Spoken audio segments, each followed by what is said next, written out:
2명에서 4명. 윤석열 대통령이 정치권에 던진 새해 첫 화두입니다. 현재는 한 지역구에서 1명의 국회의원을 뽑는데 오늘 2024년 4월, 그러니까 22대 총선부터는 한 선거구에서 2명에서 4명의 국회의원을 뽑는 중대 선거구제를 도입하자 이겁니다. 국회 대표인 김진표 국회의장이 이걸 바로 받았죠. 여야에 다음 달까지 선거법 개정안을 제출해 줄 것을 제안했거든요. 여야는 서로 자기들에게 이익이 있을 것이라고 생각하고 있는 듯한데 과연 국민들에게도 이로운 걸까요? 오늘 천천히 따져보겠습니다. 먼저 신재우 기자가 보도합니다. 윤석열 대통령은 조선일보와의 인터뷰에서 우리나라의 심각한 정치적 양극화의 원인을 소선거구제라고 진단했습니다. 그러면서 이제는 중대선거구제로의 개편 논의가 필요하다고 밝혔습니다. 소선거구제는 선거구당 1명의 의원만 선출하고 중대선거구제는 2명에서 5명까지의 의원을 선출하는 방식을 뜻합니다. 현재 우리나라가 채택한 소선거구제는 군소정당의 난립을 방지하는 장점이 있지만 사표가 많아진다는 단점이 있습니다. 반면 중대선거구제는 후보 난립이 우려되지만 사표를 줄일 수 있어 유권자들의 대표성을 확보할 수 있다는 점을 주목한 것으로 보입니다. 국민들의 대표성이 제대로 보장될 수 있도록 저 개인적으로는 중대 선거구제를 저는 오랫동안 제가 정치를 하기 전부터도 선호해 왔습니다. 또 윤 대통령은 지역 특성에 따라 어떤 곳은 최대 4명까지 의원을 뽑는 구체적인 선출직 숫자를 언급하기도 했습니다. 이런 가운데 오부 요인 등이 모인 신년 인사회에 참석한 윤 대통령은 기득권의 저항이 무너지면 우리나라의 번영도 어렵다며 위기를 기회로 삼아야 한다고 강조했습니다. 위기는 도전의 의지와 혁신 역량을 통해 번영과 도약을 이끄는 기회가 되었음을 우리는 세계사에서 많이 목격했습니다. 다만 윤 대통령은 내각제나 분권형 대통령제 같은 개헌은 너무 폭발력이 큰 사안이라 민생 현안이 묻힐 수 있다며 지금 논의하기엔 시기상조임을 밝혔습니다. MBN 뉴스 신재우입니다. 내년 총선을 위한 선거법 개정 시한은 오는 4월 10일입니다. 내년 4월 10일에 총선이 있으니 딱 1년 전이거든요. 김진표 국회의장은 3월까지 선거법 개정을 마무리하겠다며 국회의원 전원이 참석하는 전원위원회 개최도 제안했습니다. 먼저 유호정 기자 리포트 보시고 소선거구제로 인해 지역 갈등이 더 심해졌다는 평가도 있는데 이건 왜 그런 거인지, 그리고 선거구제 개편으로 인해서 여러 가지 어떤 것들이 바꿀 수 있을지 뉴스 추적에서 알아보겠습니다. 윤석열 대통령이 중대 선거구제를 화두로 던진 오늘 입법부 수장인 김진표 국회의장도 선거구제 개편에 드라이브를 걸었습니다. 호남에서도 보수 정치인들이 또 대구 경북에서도 진보 정치인들이 당선되어서 지역의 표심을 잘 반영할 수 있는 그런 정치제도를 만들 수 있도록 김 의장은 3월 말까지 내년 총선에 시행될 선거법 개정을 마무리하겠다며 개정 시간표도 제시했습니다. 정치개혁 특위에서 다음 달 중순까지 복수의 개정안을 제안하면 오는 3월 국회의원 전원이 참석하는 전원위원회를 통해 최종 확정하겠다는 계획입니다. 김 의장은 의원 300명 중 200명이 찬성하면 그 안으로 선거를 치를 수 있지 않겠냐고도 덧붙였습니다. 여야는 본격적으로 검토에 착수했습니다. 정치개혁 특위를 통해서도 논의가 있을 것이고 당에서도 선거제도에 관한 의견들을 빠른 시간 안에 수렴할 계획입니다. 신인 진출이 좀 용이하다 이런 주장도 있지만 또 한편으로는 이게 기득권 소위 유명하고 또 경제력이 큰 사람들만의 장이 될 수도 있다. 선거구제 개편은 매 선거 때마다 거론되던 해묵은 논쟁인 만큼 이번 논의가 실제 개정까지 이어질지 주목됩니다. MBN 뉴스 유호정입니다.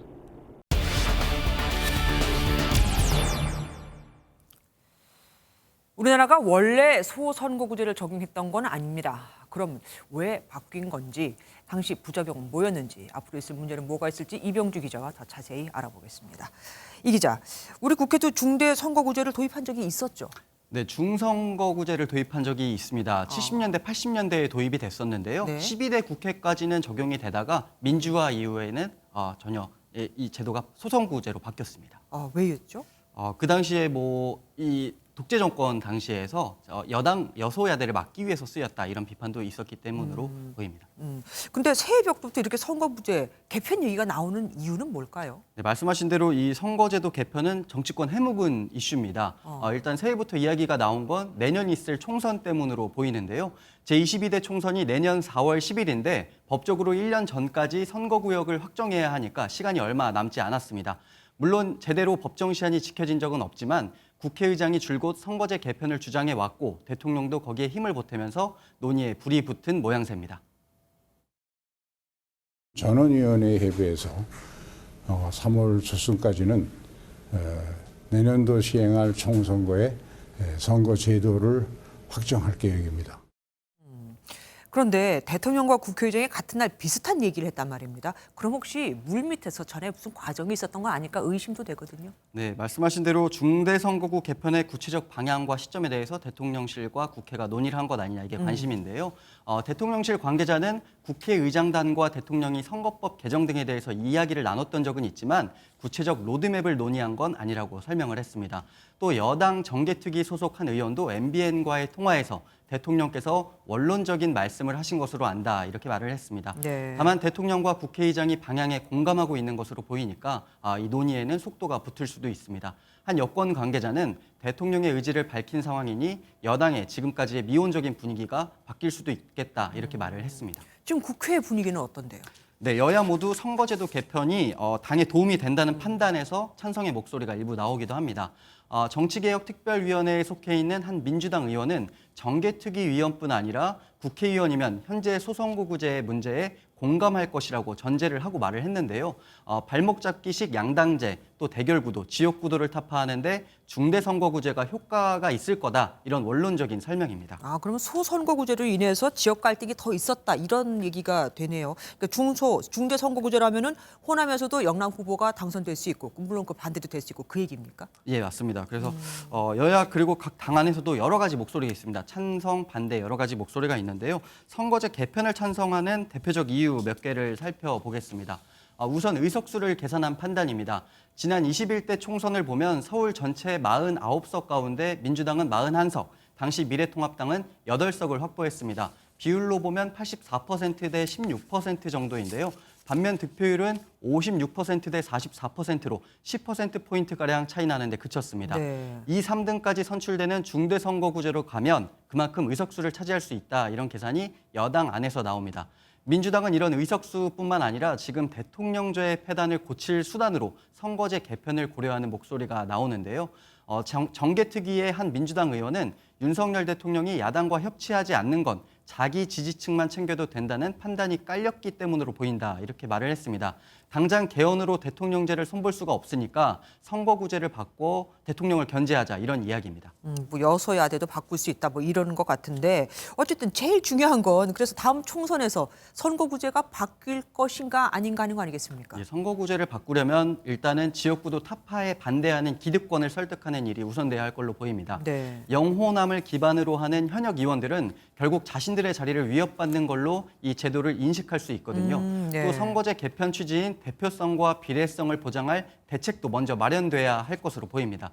예를 들어 한 선거구에 한 정당이 여러 후보를 내는 복수 공천이 허용된다면 네. 중대선거제 도입을 하는 그 취지를 무색해 할 수도 있습니다.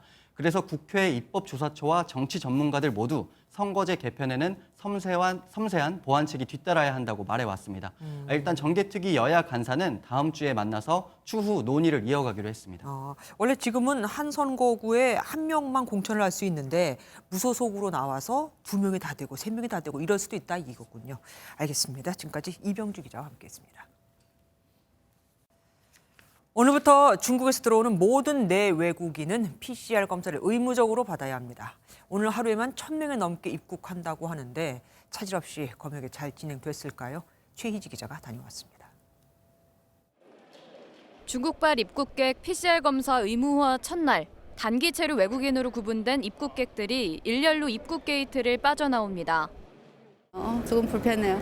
그런데 우리 다 충분히 이해할 수 있어요. 이 상황에 중국 갑자기 개방하고 코로나 그러는 사람은 엄청 많아요. No, that's okay. I mean, when you live in China, it takes days. This is only a few hours. This is okay.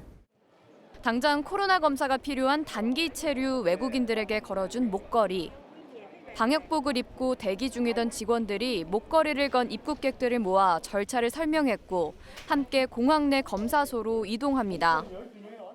중국에서 온 단기 체류 외국인의 경우 공항 내에 위치한 이 검사소에서 즉시 PCR 검사를 받아야 합니다. PCR 검사 비용인 8만 원을 먼저 결제해야만 검사를 받을 수 있습니다. 검사를 끝낸 입국객들은 약 300명을 동시 수용할 수 있는 대기 장소에서 6시간가량 소요되는 결과를 기다립니다.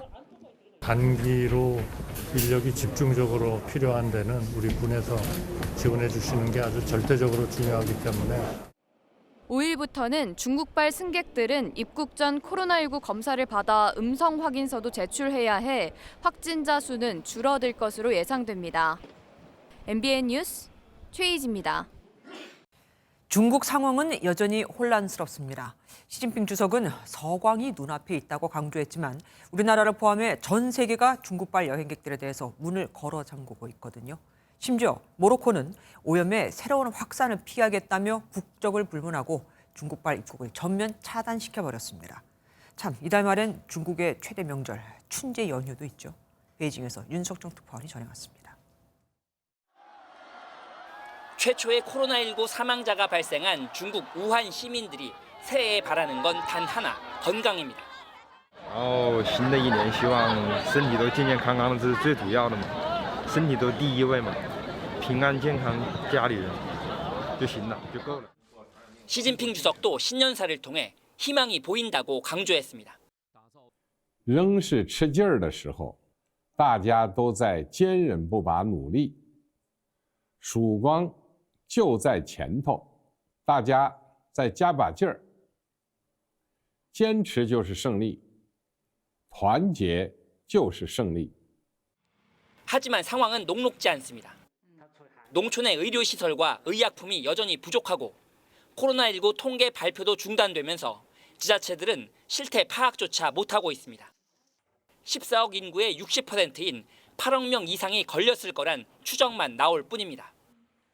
불투명한 코로나19 상황 때문에 중국인들은 세계 곳곳에서 소위 왕따를 당하고 있습니다. 우리나라와 미국, 영국 등 14개 이상의 나라가 중국발 입국자의 방역 규제를 강화했고 모로코는 중국발 입국을 전면 차단했습니다. The government has decided, out of an abundance of caution, to require travellers from China to submit evidence before boarding their flight of a negative COVID test. 이런 가운데 이번 달 말에는 중국 최대 명절인 춘제 연휴가 있어 중국 내는 물론 해외여행을 떠나려는 중국인들로 인해서 전 세계 코로나19 확산 우려는 더욱 커지고 있습니다.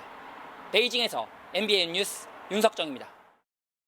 코로나19 위중증 환자가 지난해 4월 이후 가장 많이 늘어나 전담 치료 병상 가동률이 42%를 기록했습니다. 방역당국에서는 백신 접종을 하지 않아서 코로나에 걸렸는데도 무상 치료를 받는 건 무단 횡단을 하는 거나 다름없다며 책임론을 들고 나왔습니다. 이혁준 기자가 보도합니다. 국립중앙의료원의 코로나19 전담 치료병상 30개를 포함해 전국적으로 중증 전담 병상은 모두 1,516개입니다. 이 가운데 639개가 사용 중입니다. 지난 8월 말 이후 처음으로 병상 가동률이 40%대로 올라섰습니다. 0시 기준 위중증 환자 수는 637명, 이틀 연속 600명대입니다.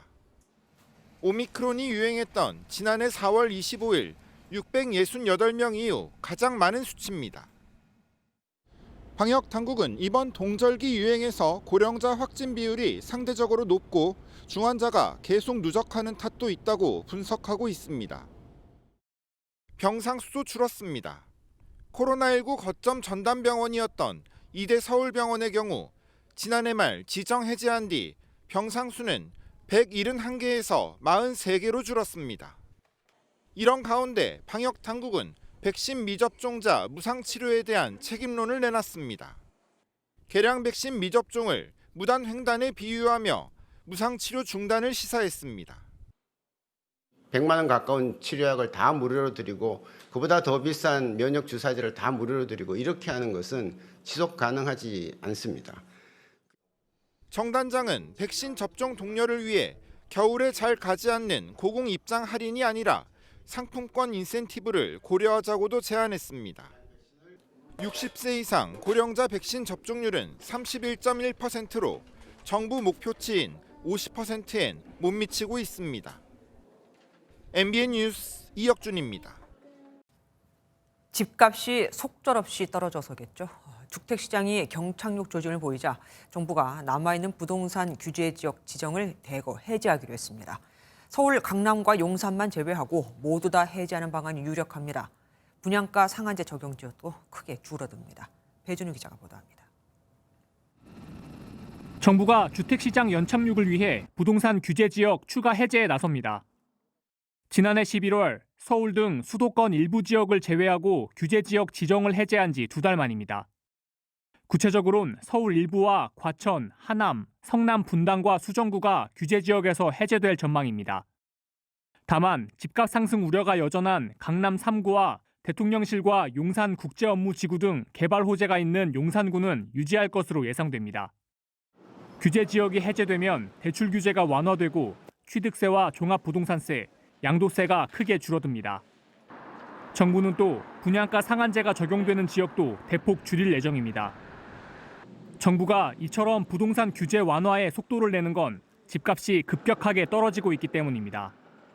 지난해 전국의 주간 아파트 값은 누적 7.22% 하락했고 최근엔 점점 더 하락폭이 커지고 있습니다. 미분양 주택도 지난해 11월 말 기준 전국에 5만 8천 가구로 12월분을 반영하면 국토부가 우려하는 6만 2천 가구를 넘을 것으로 예상됩니다. 국토부는 부동산 규제 완화와 함께 개발 제한 구역, 그린벨트 규제도 과감하게 풀 방침입니다. MBN 뉴스 배준우입니다. 지난주 5명의 목숨을 앗아간 과천 제2경인고속도로 방음터널 화재는 집게 트럭에서 시작이 됐죠. 그런데 이 트럭이 2년 전에도 주행 중 불이 났던 것으로 밝혀졌습니다. 당시에도 제2경인고속도로 주행 중에 불이 나 톨게이트 직원이 진화를 했다는데 이 트럭을 계속 타고 다니다가 또 사고가 난 겁니다. 이재호 기자가 보도합니다. 달리던 폐기물 집게 트럭에서 불이 나면서 순식간에 방음터널 600m를 태웠고 5명이 숨졌습니다. 그런데 화재 원인으로 지목된 이 집게 트럭에서 불이 난 게 이번이 처음이 아니었습니다. 경찰 조사에서 트럭 운전자는 2020년에도 주행 중 차량에서 불이 났다고 진술했습니다. 당시에도 제2경인고속도로에서 사고가 났습니다. 트럭에서 불길이 일자 운전자는 차를 멈춰 세웠고 인근에 있던 톨게이트 근무자가 진화에 나서면서 2차 사고로 번지진 않았습니다. 그때 발생한 불은 정기적 요인으로 인한 것으로 알려졌습니다. 경찰은 해당 운전자가 화재 사고 이후 차량을 수리해서 계속 운행했는데 이번에 또 불이 난 것으로 보고 있습니다. 일단은 화재가 한번 발생한 차량 같은 경우는 전체 관련 부품을 모두 교체하기 전에는 일부 부품 교체만 가지고 화재 위험성이 완벽하게 사라졌다고 볼 수는 없기 때문에 불이 난 트럭은 2009년식으로 주행거리는 알려지지 않았지만 노후한 상태인 것으로 파악됐습니다. 이 트럭을 운용하는 폐기물 수거업체를 압수수색한 경찰은 2년 전 화재 이후 차량 점검과 정비를 제대로 했는지 집중 조사하고 있습니다. MBN 뉴스 이조입니다. 경찰이 전 여자친구와 택시기사를 살해한 피의자 이기영의 강도살인 혐의 입증에 주력하고 있습니다. 살인을 한 뒤 강도짓을 한 게 아니고 강도짓을 하기 위해서 살인을 한 것으로요. 그럼 처벌 수위가 더 높아지거든요. 또 이 사건을 검찰로 넘기며 이기영을 포토라인에 세우는 방안도 검토하고 있습니다. 장덕진 기자가 보도합니다. 지난해 12월 28일 구속된 이기영. 당시 적용된 혐의는 살인이었습니다. 그런데 경찰은 이기영이 처음부터 돈을 노린 강도살인일 수 있다고 보고 집중적으로 조사하고 있습니다. 평소 뚜렷한 직업 없이 생활한 이기영은 전 여자친구와 택시기사를 죽인 뒤 대출을 받는 등 7천만 원 가량의 돈을 가로챘습니다. 애초 범행 동기가 금품일 수 있다는 겁니다. 형법에서 살인보다 강도살인에 대한 처벌 수위가 더 높습니다. 살인은 5년 이상의 징역 또는 무기징역이나 사형에 처할 수 있는데 강도살인은 무기징역과 사형뿐입니다. 경찰은 또 추가 피해자가 있을 수 있다고 판단해 이기영의 주변인을 전수조사하고 있습니다. 이기영과 전 여자친구의 통신 기록을 조회해 1년간 연락을 주고받은 380명의 신변을 확인하는 겁니다. 통신사별로 사정이 있는 경우도 있고요. 그래서 좀 확인하는데 시간이 좀 걸리는 경우도 최종적으로 다 확인할 겁니다. 또 경찰은 오는 4일 검찰에 사건을 넘기며 이기영을 포토라인에 세우는 방안도 검토하고 있습니다. 신상 공개 사진이 현재 모습과 다르다는 지적이 있어 검찰 송치 때 얼굴을 보여줄 것으로 예상됩니다. MBN 뉴스 장덕진입니다. 새해 출근길 첫날 장애인 단체가 지하철 시위를 재개했지만 경찰이 막아서면서 결국 원천 차단됐습니다. 장애인 단체가 법원 말대로 5분 안에 타겠다고 했지만 서울시는 무관용 대응하겠다는 강경한 입장이거든요. 내일도 지하철 선전전은 예고되어 있습니다. 표선우 기자가 보도합니다. 휠체어를 탄 장애인들이 지하철로 향하고 경찰 기동대가 스크린도어 앞을 막아섭니다. 시계에는 5분이 표시돼 있습니다. 법원의 조정안을 수용하십시오. 지하철을 타게 해주십시오. 지하철을 타게 해주십시오. 즉시 시위를 중단하시고 역사 밖으로 탈출해 주시기 바랍니다. 새해 첫 출근길, 장애인 단체가 장애인 권리 예산을 촉구하며 지하철 시위를 벌였습니다. 장애인 단체 측은 지하철 시위로 5분 이상 운행을 지연시키지 말라는 법원 조정안을 수용해 5분 내로 타겠다며 탑승을 시도했지만 서울교통공사는 단체가 시위 중단 경고를 따르지 않았다며 원천 차단에 나섰고 서울시도 무관용 원칙을 고수했습니다. 그 조정안이 비합리적이라고 생각합니다. 1분만 늦어도 큰일 나는 지하철을 5분씩이나 연장시킬 수 있다는 것은 어불성설이죠. 서울시장이라는 권력, 행정 권력, 관치죠. 관치의 폭력을 행사했다라고 저희는 판단하고 있습니다. 오후까지 이어진 시위는 극심한 몸싸움으로도 이어졌습니다.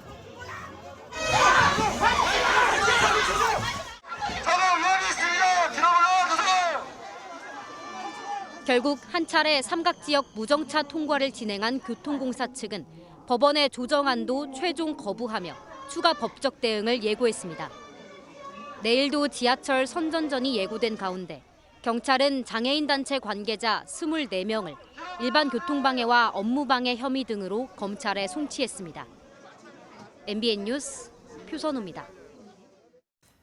빙그레의 아이스크림에서 쇳가루가 나왔다는 민원이 접수됐고 동원 F&B의 도가니 설렁탕에서는 세균 양성 반응이 나왔습니다. 두 회사는 문제가 된 제품을 모두 회수하고 재발 방지를 비롯한 사과문을 올렸습니다. 유수건 기자가 보도합니다. 경기 남양주의 빙그레 공장입니다. 지난달 말 이곳에서 생산된 아이스크림에서 쇳가루로 보이는 이물질이 나왔다라는 민원이 접수됐습니다. 자체 조사 결과 아이스크림과 과자를 섞는 과정에서 기계 표면이 긁혀 금속성 이물질이 들어간 것으로 알려졌습니다. 빙그레는 지난해 11월 28일과 29일, 12월 12일과 19일, 20일에 제조한 그라시아 코앵크 750ml에 대한 전량 회수에 나섰습니다. 다른 식품에서는 세균 검출 가능성이 문제가 됐습니다. 부산보건환경연구원은 동원 F&B가 지난해 10월 생산한 수라 양반 도가니 설렁탕을 검사해 세균 발육, 양성 판정을 내렸습니다. 결과를 통보받고 생산과 유통 전반에 걸쳐 원인 파악에 나선 동원 F&B는 해당 제품 4만 2천여 개의 수량에 대한 리콜을 결정했습니다. 두 회사 모두 공정 전반에 걸친 점검과 추가 조치를 통해 이러한 문제가 다시 발생하지 않도록 노력하겠다고 사과했습니다. MBN 뉴스 유승호입니다. 아동 성폭행 혐의로 12년을 복역하고 지난 2020년에 출소한 조두순. 같은 혐의로 15년을 복역하고 지난 10월에 출소한 박병화. 둘 다 모두 사회로 복귀하면서 지역 주민들이 거세게 반발했었죠. 그런데 이게 다가 아닙니다. 당장 내년부터 3년 동안만 출소하는 전과 3회 이상 상습 성범죄자가 거의 100명에 달하거든요. 당연히 이들의 거주지를 놓고 고민이 클 수밖에 없습니다. 이렇다 보니 미국 30개 주 이상에서 시행 중인 제시카법 도입 목소리가 커지고 있습니다. 출소자들의 자유를 제한해서 아동이 이용하는 시설 근처에는 거주하지 못하게 하는 건데 글쎄 우리에게도 가능할까요? 또 출소 후 안산집에서 살고 있는 조두수는 이사를 갈 데가 없어서 그대로 그곳에 살고 있다는데 해결책은 뭐가 있을까요? 우리나라에서는 웬만한 주거지는 학교와 가깝기 때문에 참 어디로 보내야 할지 이것도 고민입니다. 이시열 기자가 취재했습니다. 경기도 안산의 한 주택가. 지난 2020년 출소한 조두순이 살고 있는 동네입니다. 조 씨는 원래 살고 있던 집에서 약 2km 떨어진 이 다세대 주택을 계약했지만 임차인이 조 씨라는 사실을 안 집주인이 계약 해지를 요구한 것으로 알려졌습니다. 하지만 조 씨는 보증금 등 위약금 100만 원만 받는 조건으로 계속 살고 있는데 인근 주민들의 불안감은 클 수밖에 없습니다. 이사 간다고 했는데 왜 안 가냐고 그런 얘기를 들리고 해서 주민들은 아직도 그런 불안한 마음 속에 계속 살고 있는 것 같아요. 이를 염두에 둔 듯 한동훈 법무부 장관은 신년사에서 미국의 제시카법 도입이 필요하다고 운을 뗐습니다. 미국의 제시카법을 우리나라 환경과 현실에 맞게 도입하는 방안. 쉽게 사회에 복귀할 수 없도록 법정형 하한을 높이는 방안. 획기적인 제도를 적극적으로 검토해야 할 때입니다. 하지만 전문가들의 생각은 다릅니다. 영토가 좁고 또 어린이 밀집적이라 할 수 있는 학교나 공원 등이 곳곳에 산재해 있기 때문에 사실상 주거를 제한하는 방식은 지역적 어려움이 있겠다. 현실적으로 법원이 성범죄자들의 특정 지역 접근을 제한하는 전자장치 부착법을 보완하는 게 낫다는 주장도 있습니다. 게다가 성범죄자 거주지 제한이 오히려 당사자들의 분노를 키워 재범 방지의 효과가 떨어질 수 있다는 지적도 있어 제도 마련에 충분한 논의가 필요해 보입니다. MBN 뉴스 이시열입니다.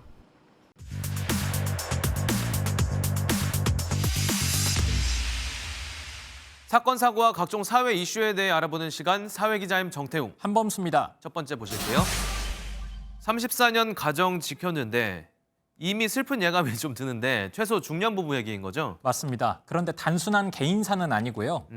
노소영 아트센터 답이 관장 얘기입니다. 그 유명한 이 노 관장과 최태원 SK그룹 회장 사이에 1조 원대 이혼 소송 말씀이시군요. 지난해 있었던 판결 결과를 한번 보실까요? 네. 자, 최태원 회장에게 노 관장이 주식 50%를 달라고 요구를 했습니다. 그런데 1심 법원은 상속과 증여를 통한 주식을 갖고 있었기 때문에 이건 분할 대상이 아니다라고 판단을 내렸습니다. 근데 그래도 어쨌든 노 관장이 665억 원을 받게 됐잖아요, 그때. 네. 이것만 해도 사실 저희 일반인 입장에서는 상상도 못할 어마어마한 그런 위자료인데 2심까지 가게 될까요? 갈 것 같습니다. 최근 노소영 관장이 인터뷰에서 이런 말을 했어요. 자, 유책 배우자에게 위자료를 제대로 받지 못해서 창피스럽다. 이거 잘못된 선례다. 이렇게 격하게 표현을 했습니다. 갈 것 같죠? 그러니까 이 불륜을 저지른 건 자신의 전 남편인데 사실상 남편에게 주어진 책임이 크지 않다. 뭐 이런 불만인 거잖아요. 예, 그렇습니다. 그러면서 이런 말까지 했어요. 자, 딸과 나눈 대화인데요. 예. 본인은 재판을 더 받는 게 의미 있냐 이렇게 생각을 했답니다. 그런데 딸이 여기서 그만두는 엄마는 싫다라고 얘기를 해서 다시 마음을 다잡았다고 하죠. 가사노동 뭐 이런 부분뿐만 아니라 뭐 무형적으로 보이는 기여 가치 등에 대해서도 기여를 인정해 왔기 때문에 항소심에서는 결론이 달라질 수 있습니다. 그런데 1심 판결문을 떠올려 보면 가사노동했다고 사업이 현결선 되겠냐 이런 취지의 재판부 설명이 있었거든요. 예, 맞습니다. 노소영 관장은 1심 판결 논리대로면 규모를 불문하고 남편이 사업체를 운영하는 경우에 남편이 아내를 재산상 손실 없이 내쫓을 수 있게 되는 것 아니냐 이렇게 반박했습니다. 이것도 듣고 보면 설득력 있는 것 같기도 하고요.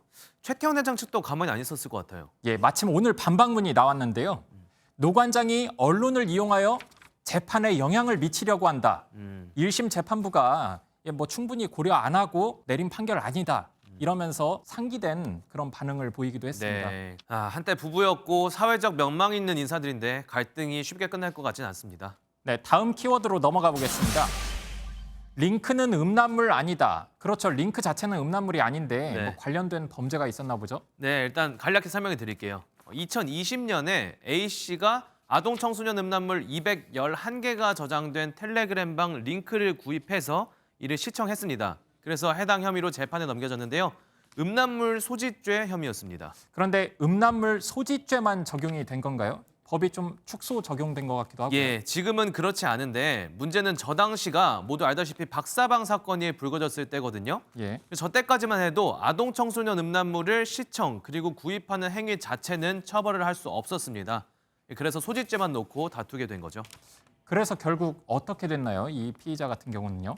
재판 과정 또한 쉽진 않았습니다. 1심에서는 해당 행위를 소지로 판단해서 징역 4개월에 집행유예 2년이 내려졌는데요. 2심에서 무죄로 판결이 뒤집힌 겁니다. 그러면 소지가 아니었다는 건가요? 네, 이게 시청은 한 건 맞는데 시청한 이후에 소지로 나아갈 만한 점을 찾지 못했다는 거죠. 다시 말해서 링크를 통해서 해당 채널의 입장에서 일회적으로 시청을 한 거지 이 음란물 자체를 보유하고 있는 건 아니다. 이런 뜻이었습니다. 처벌 대상이 된다는 것을 명확하게 정하지 않은 경우에는 처벌의 필요성이 있다는 이유만으로 처벌할 수 없다는. 생각보다 법리가 복잡한데요. 박사방 이후로는 법이 강화됐잖아요. 지금도 링크 활용하면 처벌 못 받나요? 우선은 링크를 가지고만 있으면 처벌이 어렵고요. 다만 이번 건과 같이 링크를 통해서 시청까지 이어진다면 처벌이 가능해집니다. 그럼 만약에 친구한테 문자나 카카오톡으로 링크를 불쑥 받게 됐을 때 그런 경우에도 뭐 처벌이 안 되는 건가요? 그런 경우에는 일단 고의가 없기 때문에 처벌이 어렵다고 전문가들은 말했습니다. 박사방 사건 당시만 해도 이처럼 세부 사례들이 쏟아지면서 모호한 처벌 기준이 도마 위에 오르기도 했었습니다. 어찌됐건 이제는 구입과 시청 자체만으로도 처벌이 가능해졌으니 이런 일 하면 안 되겠죠. 지금까지 사회기자 M이었습니다.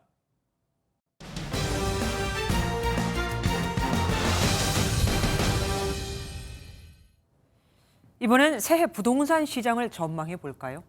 MBN이 부동산 전문가 10명에게 설문조사를 해봤더니 올해 역시 집값 하락세가 이어질 것이라는 예측이 대부분이었습니다. 정부가 규제 완화책을 내놔도 소용없다 이거죠. 그렇다면 집을 사려면 언제 사는 게 제일 좋을까요? 최윤영 기자가 물어봤습니다. MBN이 교수와 연구기관, 금융계 등을 망라한 부동산 전문가 10명을 설문조사했습니다. 역시 10명 중 8명은 올해 전국 집값이 하락할 것으로 예상했습니다. 이 중 절반 이상은 5% 이상 많이 떨어질 수 있다고 경고했습니다. 정부가 규제 완화를 내놓고 재건축도 속도를 낼 전망이지만 하락세를 막기에는 역부족이라는 평가가 많았습니다. 서울 아파트 값도 대부분 하락이 예측됐습니다. 여전히 고공행진할 것으로 예상되는 금리와 1%대로 떨어진 성장률, 즉 경기 침체가 이유입니다. 상반기에 미국 금리가 인상되면 한국의 기준금리도 또 올라갈 수밖에 없습니다. 금리가 오르고 경기 침체가 되면 부동산 시장도 영향을 받을 수밖에 없기 때문에 집값은 이렇게 떨어질 것이라고 예측되는데 집을 산다면 그나마 언제가 좋을까요? 4분기와 2024년 초가 적기라는 의견이 많은 가운데 1, 2분기도 나쁘지 않다는 생각도 30%나 달했습니다. 1분기 경에는 미국의 물가가 안정적으로 잡힐 것 같고요. 그러면 금리도 또 떨어질 것 같고 그 시기에 매수자 우위 시장에서 내 집 마련하는 게 유리해. 올해 상반기는 하락세가 좀 나타날 가능성이 높고 하반기에는 전체적인 횡보 장세가 예상이 됩니다. 가격이 올라가기 직전에 이런 횡보 장세에서 매수하는 게 적절한 타이밍입니다. 전세 가격도 대부분 하락을 예측했습니다. 특히 역전세난이 더욱 심화할 것으로 내다봤습니다. 다만 일부 전문가는 전세 하락폭이 크지 않고 상승을 내다보기도 했습니다. 이자 부담에 월세로 돌아서는 현상이 계속될 것으로 보기 때문인데 금리 인상이 멈추면 다시 전세 수요가 증가할 수 있다는 겁니다. 대부분 전문가들은 집값이 지난해 말 그렇게까지 급락할 것으로는 예측하지 못했다고 털어놨습니다. 생각보다 부동산 시장의 금리 공포감이 컸다는 분석인데 올해 집값이 반등한다면 그 신호는 미국에서 오는 금리 인하일 것이라는 것에 모든 전문가가 같은 목소리를 냈습니다. MBN 뉴스 최윤영입니다. 세계 경제 전망도 암울합니다. 전 세계 금융시장을 주무르는 국제통화기금 IMF 총재에 따르면 끔찍했던 지난해보다 올해 더 암울할 것이라고 하거든요. 그렇다면 우리 경제는 어떨까요? 최은미 기자가 알아봤습니다. 크리스탈리나 게오르기에바 국제통화기금 총재가 미국 방송에 출연해 지난해보다 올해 더 힘들 거라고 말했습니다. 미국과 유럽연합, 중국 등 3대 경제 대국이 일제히 둔화하고 있기 때문이라는 설명입니다. 특히 중국이 코로나 봉쇄 정책을 폐지하며 확진자가 다시 급증하는 게 전 세계 경제 성장의 발목을 잡을 거라고 강조했습니다. 중국이랑 저렇게 인구가 밀집돼 있고 인구가 많은 나라가 제대로 된 코로나 태풍이 불어닥쳤을 때 과연 그게 어떻게 귀결될 것인지는 아무도 자신할 수 없다고 봅니다. 국제통화기금은 이런 요인을 반영해 오는 16일 스위스 다보스 포럼에서 세계 경제 성장률 전망치를 2% 미만까지 조정할 가능성이 있는 것으로 전해졌습니다. 중국의 봉쇄 해제가 경제활동 재개가 아니라 코로나 감염 재확산으로 이어지면 수출 의존도가 높은 우리나라 경제에는 악영향이 예상됩니다. 우리 주력품인 반도체와 자동차 수출까지 위축될 경우 고물가 고금리와 맞물려 성장 엔진이 꺼질 수 있다는 우려가 나옵니다. 국내외 주요 기관은 올해 한국의 경제 성장률을 잠재 성장률인 2%를 밑도는 수준으로 내려잡았습니다.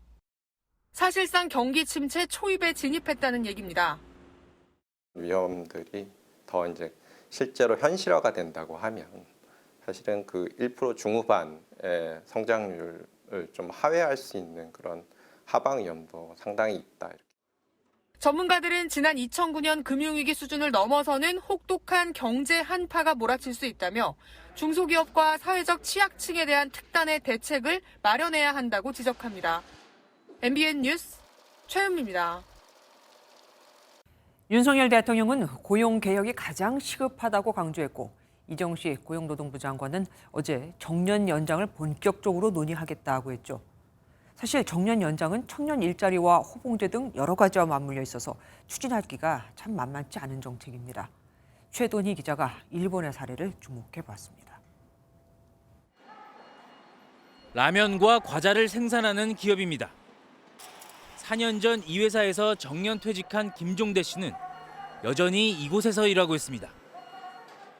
은퇴 이후에 노후가 많이 걱정되어 있었는데 회사에서 재고용을 해준 덕분에 근심 없이 일상생활을 하고 있습니다.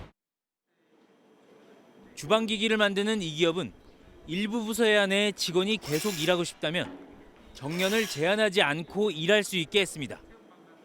고용 불안을 줄인 직원도 숙련된 인력을 확보한 회사 모두 만족도가 높습니다. 채용에 대한 시간을 단축할 수 있고 오랜 기간 숙련된 노하우를 통해서 기업들이 많은 도움을 받고 있습니다. 2030년 생산 가능 인구는 지금보다 350만 명 줄고 전체 인구의 4분의 1이 65세 이상 인구로 채워집니다. 일할 사람이 적어져 경제는 활력을 잃고 노인 부양 등 재정 부담은 더 커집니다. 정년 연장이 필요한데 대부분 호봉제를 택하고 있는 우리 임금 체계에서 갑작스런 정년 연장은 기업의 인건비 부담과 청년 일자리 축소 등 부작용이 불보듯 뻔합니다. 핵심은 현재 정년 후에도 일할 수 있게 하는 것. 이른바 계속 고용제도입니다. 정년을 넘긴 노동자들을 기업이 계속 고용하도록 정년 연장이나 정년 폐지, 재고용 등 다양한 방식을 통해 선택하고 있는 겁니다. 고령화 사회를 앞서 경험한 일본의 사례가 주목받고 있습니다. 일본은 정년 폐지나 연장, 재고용 중 하나를 기업이 꼭 선택해 65세까지 일할 수 있게 했습니다. 고령 노동자층의 경우에 그 국민연금을 받게 되는 개시 시기하고 2, 3년 정도의 차이가 있기 때문에 어떤 형식이든지 간에 그 부분은 논의가 좀 필요한 것 같고요. 전문가들은 정년 연장 자체보다 우리 사회 구조에 맞는 임금과 노동 구조에 대한 논의가 선행돼야 한다고 지적합니다. MBN 뉴스 최동입니다. 이번 주 일요일이면 12월 임시국회가 끝나죠. 1월 임시국회 소집을 두고 여야는 완전히 다른 생각을 갖고 있습니다. 국민의힘은 불체포 특권을 염두한 이재명 방탄용인이 열더라도 늦게 열자고, 민주당은 정부 여당에 놀고 쉴 궁리만 한다며 맞붙고 있거든요. 정태진 기자가 보도합니다. 민주당은 지난해 처리 불발된 안전운임제를 비롯한 일몰 법안 등을 두고 당장 민생 입법 처리에 주어진 책임을 다하겠다고 했습니다. 정치적 셈법이 아닌 쉼없이 일하는 국회를 보여드리겠다며 여당은 일 안 하고 놀고 쉴 궁리만 한다고 국민의힘에 책임을 돌렸습니다. 그러면서 1월 임시국회 개최 필요성을 거듭 제기했습니다. 정부 여당이 오히려 일하자라고 국회에서 법안 한 건이나 더 처리하자라고 나와야 되는데 과연 책임 있는 정부 여당의 태도입니까? 국민의힘은 이재명 대표의 검찰 소환을 앞두고 임시국회를 요구하는 건 국회의원 불체포 특권을 염두에 둔 이재명 방탄용이라 비판했습니다. 노웅래 의원에 관해서도 국회 체포동의안이 들어왔다가 부결되지 않았습니까? 네네. 국회가 열리면 그건 포기할 방법이 없거든요. 구속영장이나 이런 체포가 가능하도록 한 기간을 두어야만. 그러면서 임시국회가 필요하더라도 민주당이 방탄국회라는 오해를 피하려면 설을 세고 하면 된다며 맞섰습니다. 오는 7일 끝나는 이태원 참사 국정조사를 두고도 민주당은 여당의 몽리로 지체된 만큼 반드시 연장해야 한다고 주장했습니다. 반면 국민의힘은 필요성은 있지만 논의가 더 필요하다고 밝혔습니다. MBN 뉴스 정태진입니다. 새해 첫 일정으로 부산 경남 지역을 찾은 이재명 더불어민주당 대표가 윤석열 정부를 향해 정부의 무능은 죄악이라며 비판의 날을 세웠습니다.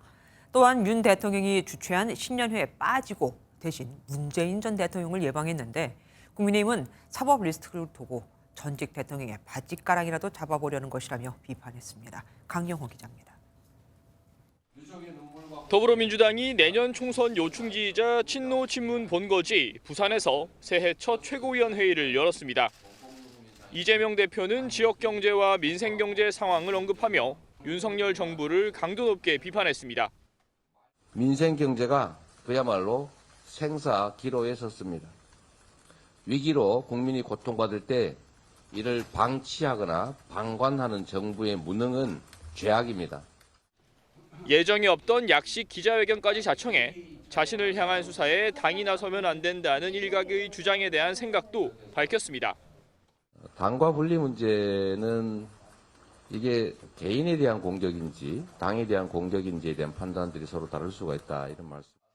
야당 탄압의 관점에서 단일 대오로 대응해야 한다는 걸 애둘러 강조했다는 분석입니다. 이 대표는 윤 대통령이 주최한 신년 인사회에 불참하는 대신 문재인 전 대통령이 있는 양산 평산마을을 찾았습니다. 이 대표가 문 전 대통령을 예방한 건 지난해 8월 이후 약 4개월 만입니다. 검찰 조사가 임박한 상황에서 당내 세력을 결집하기 위한 의도라는 분석입니다. 1시간 40분가량의 대화에서 두 사람은 민생 경제와 안보 상황에 대한 우려와 함께 검찰 수사에 대한 얘기도 나눈 것으로 전해집니다. 국민의힘은 이번 만남을 두고 사법 리스크 방탄을 위해 전직 대통령의 바짓가랑이라도 잡아보려는 이 대표의 예전한 모습에 가슴이 답답하다고 비판했습니다. MBN 뉴스 강영호입니다.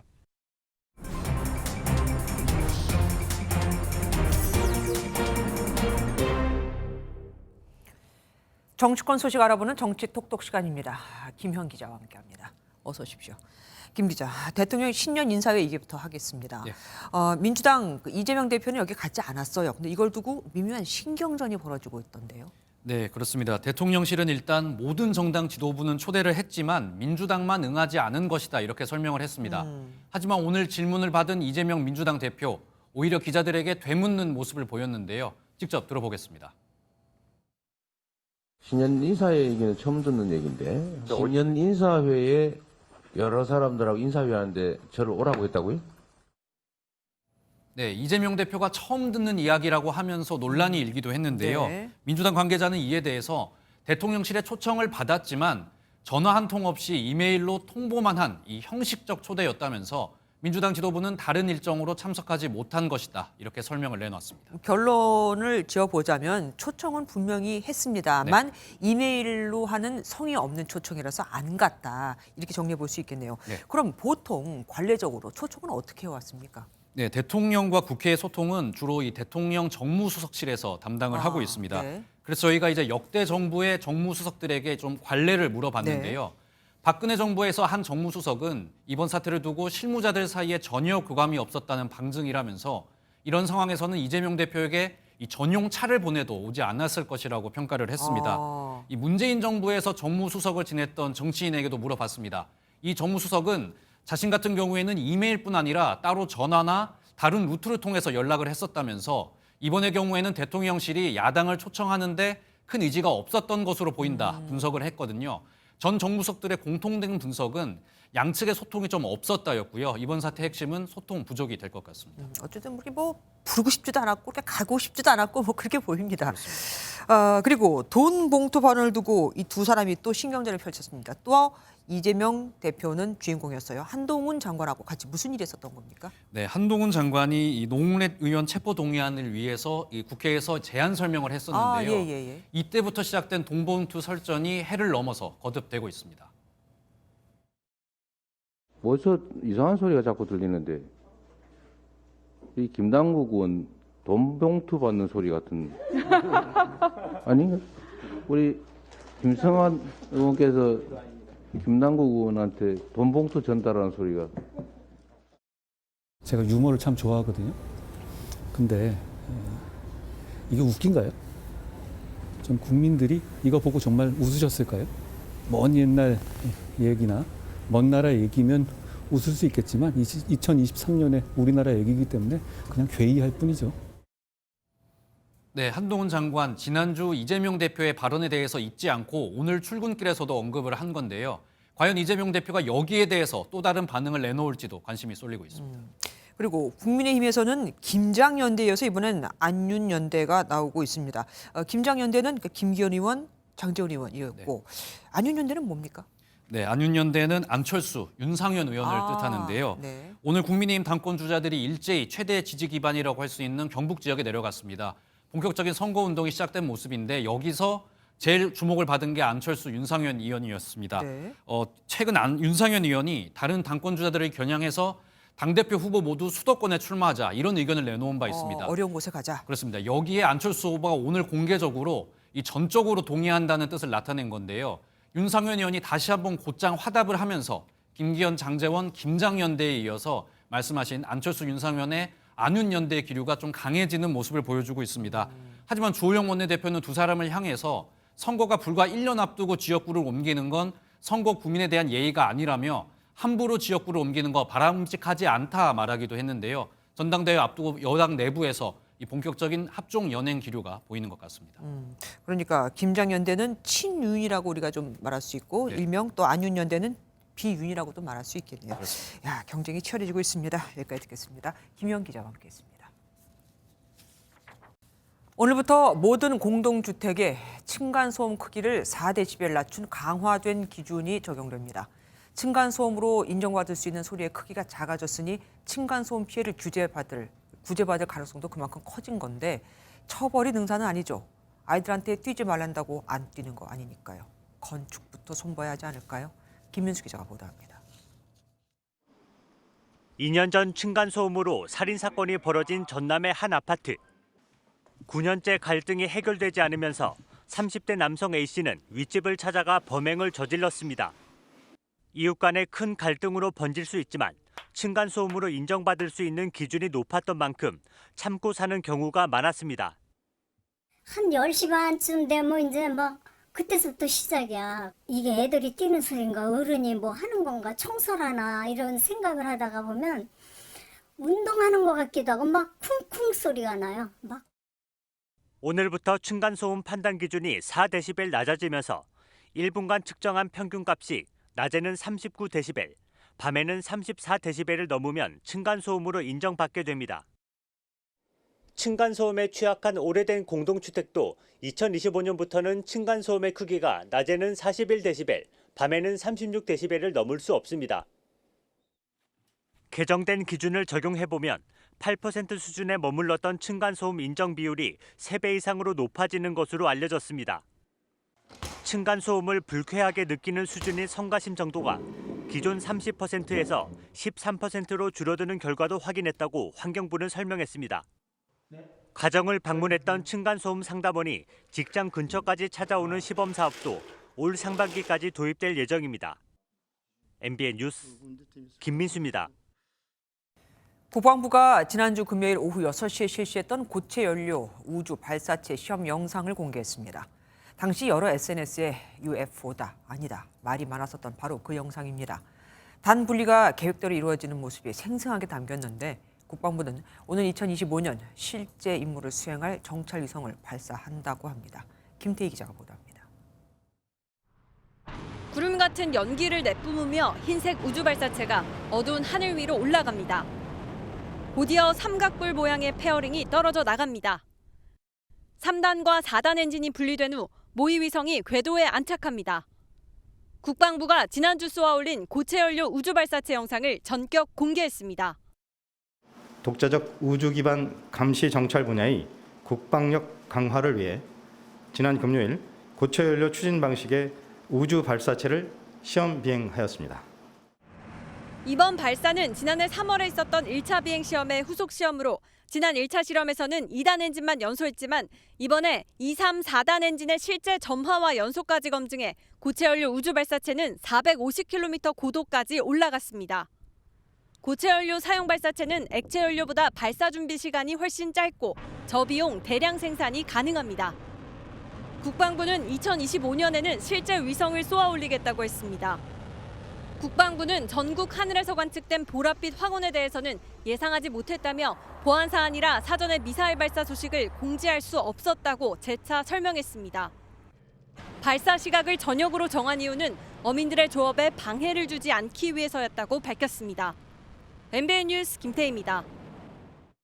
북한 김정은 위원장의 새해 첫 공개 활동은 선대가 안치된 금수산 태양궁전 참배였습니다. 이어 북한의 미래 세대인 조선소년단을 만나 단체 사진을 찍는 일명 사진 정치를 했죠. 경제난이 심하자 내부 결속에 주력하는 겁니다. 조경진 기자가 보도합니다. 김정은 위원장이 김일성 주석과 김정일 국방위원장이 안치된 금수산 태양궁전을 참배했습니다. 조선노동당 총비서이시며 조선민주주의인민공화국 국무위원장이신 경애하는 김정은 동지께서 주체 112 2023년 새해에 즈음하여 1월 1일 금수산 태양궁전을 찾으시었습니다. 노동당 중앙위원회 상무위원인 김덕훈 내각총리, 조용원 당 조직비서, 최룡해 최고인민회의 상임위원장, 리병철 당 중앙군사위 부위원장 등이 수행했습니다. 해임된 군부 1인자 박정천 당 중앙군사위 부위원장의 모습은 보이지 않았습니다. 김 위원장은 조선소년단 제9차 대회 대표들과 만나 기념사진을 찍었습니다. 소년단원들의 밝은 웃음소리, 담찬 발걸음소리를 들으며 시작하는 것은 미래를 위한 성스러운 위협의 정당성을 확신하며 나아가는 우리 당과 국가 인민에게 있어서 참으로 크나큰 힘이고 기쁨이라고. 소년단 대표가 김 위원장에게 붉은 넥타이를 메어주고 꽃다발을 전달했고 김 위원장은 소년단 학생들에게 일본제 손목시계를 선물한 것으로 보입니다. 당 전원회의에서 한국을 명백한적으로 규정하고 핵탄두 보유량을 늘리겠다며 위협 수위를 높인 북한. 김 위원장의 새해 첫 공개 활동을 통해 내부 결속에 나선 모습입니다. MBN 뉴스 조경진입니다. 미국의 새해는 그다지 밝지 못했습니다. 곳곳에서 새해 맞이 행사 도중 총격과 흉기 난동이 벌어져 10명 이상이 목숨을 잃거나 다쳤거든요. 특히 뉴욕에서는 이슬람 극단주의자가 경찰관을 공격하다 총을 맞고 체포되기도 했습니다. 그것도 10대가요. 워싱턴에서 최종락 특파원입니다. 현재 시각으로 새해를 불과 2시간 앞둔 뉴욕시 타임스 스퀘어의 새해 맞이 행사장. 소지품 검사 장소 인근에서 10대 남성이 벌목 등에 사용되는 대형 칼로 경찰 3명을 공격했습니다. A 19-year-old male approached an officer and attempted to strike him over the head with a machete. The male then struck 2 additional officers in the head with a machete.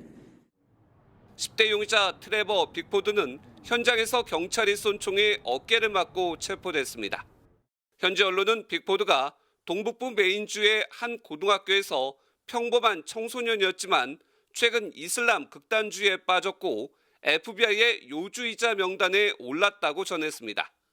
특히 뉴욕에 오면서 유서와 함께 알라께 회개에 지옥불을 피하라는 성명서를 준비한 것으로 알려졌습니다.